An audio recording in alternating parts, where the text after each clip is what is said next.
آپ کیا سمجھتے ہیں کہ ان سارے حالات کو سیاسی طور پر تحریک انصاف نے پراپر ریڈ نہیں کیا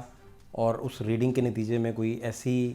ورکیبل پلان ان کے پاس نہیں نکال سکے یا کوئی ڈائلاگ کا کوئی کھڑکی نہیں کھول سکے؟ ایک بات یاد رکھیں فہد، عمران خان صاحب سے دو چیزیں جو ہائنڈ سائڈ میں آپ دیکھتے ہیں نا، میں تو بحیثیت صحافی کہ آپ جب اینالائز کرتے ہیں کہ کیا تھاٹ پروسیس ہو سکتا ہے،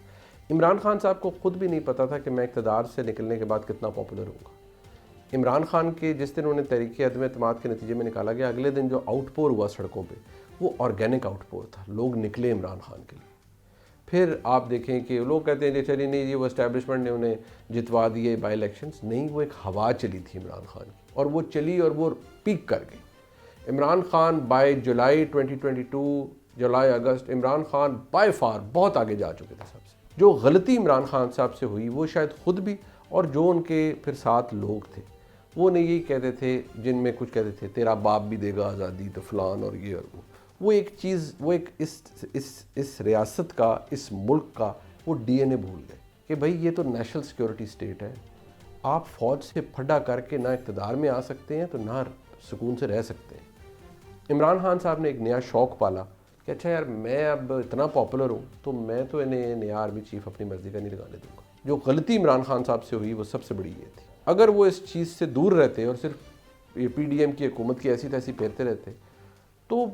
ان کا ریلیشن شپ کم از کم فوج سے ساور نہیں ہونا تھا۔ جنرل عاصم منیر صاحب نے بننا تھا army chief, it was decided کہ انہوں نے بننا ہے، اور آج میں آپ کو بتا رہا ہوں کہ اس میں جنرل فیض حمید صاحب شامل تھے، اس میں چند فوج کے اور لوگ شامل تھے کہ پاکستان کی تاریخ کے اندر فوج کے اندر اتنی بدترین سازش کسی 3 اسٹار کے خلاف نہیں ہوئی جو جنرل عاصم منیر صاحب کے خلاف ہوئی اکتوبر نومبر 2022 کے اندر۔ اتنی بڑی سازش کہ آپ سوچ سکتے ہیں کہ وہ کیا تھی، لیکن جنرل عاصم منیر صاحب بن گئے آرمی چیف۔ اب دا مومنٹ وہ بن گئے تو خان صاحب نے تو اپنا ریلیشن شپ ویسے ہی ساور کر لیا تھا فوج کے ساتھ۔ آپ یقین مانیں کہ ابھی یہ 9 مئی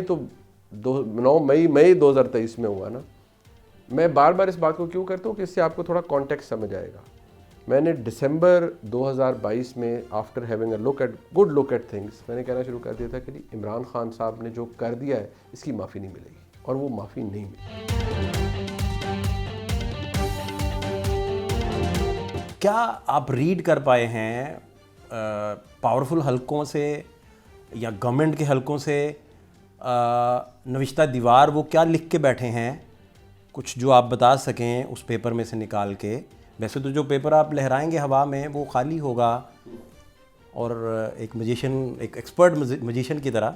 لیکن اس میں سے کچھ تحریر شاید جو آپ پڑھ سکیں وہ بتائیے۔ نہیں، جو میں کچھ لہرانے کی کوشش کروں گا وہ آپ تو ضرور پڑھ لیں گے، کیونکہ ظاہری بات ہے بحیثیت صحافی آپ کے لیے آسان ہوگا اس کو to make sense out of it. دیکھیے جو اس وقت حالات ہیں نا وہ بڑے عجیب ہیں، وہ میں اس لیے کہتا ہوں کہ یہ ویسے تو پاکستان کی تاریخ ہمیں، اگر میں کیونکہ بحیثیت طالب علم سے پڑھتا ہوں تو مجھے اس میں آج جیسے حالات نہیں نظر آتے، آج جیسے جو آج ہے، جو اس وقت حکمران طبقہ ہے وہ اور اسٹیبلشمنٹ ایک سائڈ پر ہے، وہ سیاسی جماعت اور عدلیہ کا ایک بہت بھاری آئی وڈ سے انگریزی میں کہتے ہیں نا فیٹ لاٹ، وہ ان کی سائڈ پر ٹلٹ کیے ہوئے اور وہ نظر بھی آتا ہے۔ تو یہ بڑی انیوژول سے سرکمسٹانسز ہیں جو اس وقت نظر آ رہے ہیں۔ اگر 2022 نومبر میں نے یہ دیکھ لیا تھا کہ یار عمران خان صاحب کا سیاسی طور پر بہت برا وقت آنے والا ہے اور ان کے لیے کام بہت خراب ہوگا، اور میں نے اس سے پھر 4 دسمبر 2022 کو لکھ بھی دیا تھا، یہاں تک لکھ دیا تھا کہ جو حالات بن رہے ہیں ایک 3 اسٹار کا کورٹ مارشل ہوگا، یہ تک لکھ دیا تھا۔ تو سمجھے کہ میں اپنا جو میکسیمم تھا جو میں لکھ سکتا تھا وہ میں نے لکھ دیا تھا۔ میں نے کہا یار جو چیزیں مجھے نظر آ رہی ہیں تو کام بڑا خراب ہے۔ اب اس لمحے آپ کیا کیا اور دیکھ پا رہے ہیں، کون کون سی چیزیں ہیں جو مثلاً ابھی میں آپ سے پوچھوں 2026 کا نقشہ کیا ہوگا یا 2025 دسمبر کا نقشہ کیا ہوگا، تو آپ کوئی تھوڑا بہت اپنی انفارمیشن کی بنیاد پہ اسے کنسٹرکٹ کر سکتے ہیں، بتا سکتے ہیں، دیکھیں میں آپ کو ذائقہ کھینچ سکتے ہیں؟ میں جو گزاری بات ہے، میں جو دنیا اس وقت گراؤنڈ ریالٹی ہے اس کے بارے میں جو میں آپ کو بتاؤں، ایک تحریک انصاف یا عمران خان صاحب چلے اگر میں عمران خان صاحب پاور پالیٹکس میں آتے ہوئے مجھے ایٹ لیسٹ ابھی 2-3 سال تو کہیں نظر نہیں آتے. پاور پالیٹکس کی بات کر رہا ہوں, جیل سے نکل کی بات میں کر رہا ہوں, میں پاور پالیٹکس کی بات کر رہا ہوں. دوسری بات, یہ نظام جس طریقے سے بنایا گیا ہے یہ نظام ابھی چلے گا,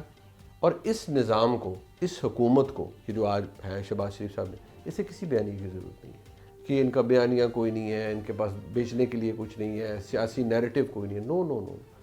ان کو شاید ضرورت ہو بحیثیت جماعت سیاسی نیریٹو کی. اس نظام حکومت کو کسی نیریٹو کی ضرورت نہیں ہے.